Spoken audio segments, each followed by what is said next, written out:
50% আর 25% টাকা জমা দিতে হয়।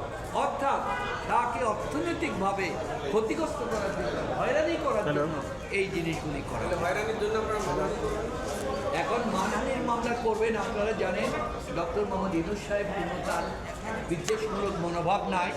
লেবার কোর্টে যে আপনার জাজ ছিল শেখ মেরিনা ইসলাম, উনি তো ওনার বিরুদ্ধে কোনো রকম অভিযোগ করেন নাই, এবং নিম্ন আদালতও তাকে যারা লোহার খাঁচায় ভর্তি করেছেন তাদের বিরুদ্ধেও কোনো প্রতিশোধমূলক ব্যবস্থা নেন নাই।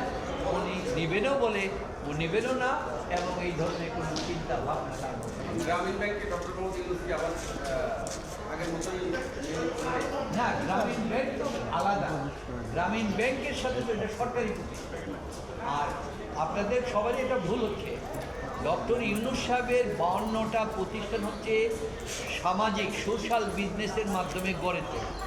অনেকে মনে করে গ্রামীণ ব্যাংক আর ওটা এক, ওইটা হচ্ছে গ্রামীণ গ্রুপ, গ্রামীণ প্রতিষ্ঠান, যেমন গ্রামীণ টেলিকম, গ্রামীণ কল্যাণ, গ্রামীণ মৎস্য পশুপালন, গ্রামীণ কৃষি, তারপরে ওগুলি হচ্ছে গ্রামীণ প্রতিষ্ঠান। সেগুলি হচ্ছে ডক্টর ইউনূসের যে সামাজিক ব্যবসার যে থিওরি দিয়েছে, যে আমরা কেউ শিক্ষিত ছেলেরা চাকরির পিছনে ঘুরবে না, নিজেরাই উদ্যোক্তা হয়ে কাজ করবে, এবং যারা দেশের বিত্তবান ব্যক্তি আছে তাদেরকে আহ্বান করবে, তোমরা আমাদেরকে টাকা এখানে বিনিয়োগ করো, তোমাদের টাকাটা বিনা সুদে দিয়ে দিব, আমরাও কোনো সুদ নিব না।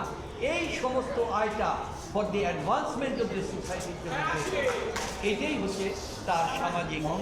একটা প্রশ্ন হচ্ছে যে আপনারা যে যুক্তিতে আজকে অ্যাকুইটাল পেলেন হাইকোর্টে, আপনারা এই ধরনের যুক্তি তো যখন ওই সময় সরকার ব্যবস্থা ছিল এবং আদালত ছিল তাদের সামনে উপস্থাপন করেছে, এখন ডক্টর ইউনূস সাহেব নিজেই স্বয়ং ক্ষমতায়, তো সেখানে আপনি বলছেন যে প্রভাব প্রতিপত্তি উনি ঘাটাবেন না, এটা বলে দিয়েছেন।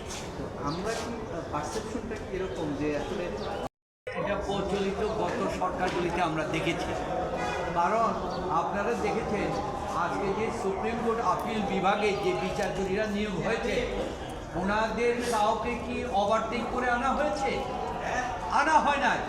গত চিফ জাস্টিস থেকে আরম্ভ করে যত বিচারপতি ছিল, চিফ জাস্টিস পর্যন্ত স্বয়ং 25 জনকে ওভারটেক করে এসেছে, এবং সর্বশেষ 2 জনকে নেওয়া হয়েছে, তারা ছিল 40 নম্বর এবং 41 নম্বর হাইকোর্ট।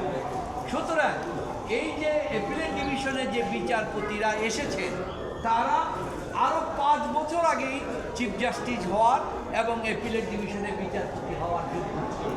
সুতরাং সেই বেশে এসেছে, এবং আপনারা দেখেছেন আমাদের এখানে যে বিচারপতিরা আছেন যারা ডক্টর মোহাম্মদ ইউনূস সাহেবের বিরুদ্ধে রায় দিয়েছে, তাদের বিরুদ্ধেও কিন্তু তারা সব হবে, তারা এখানে বিচার ব্যবস্থা।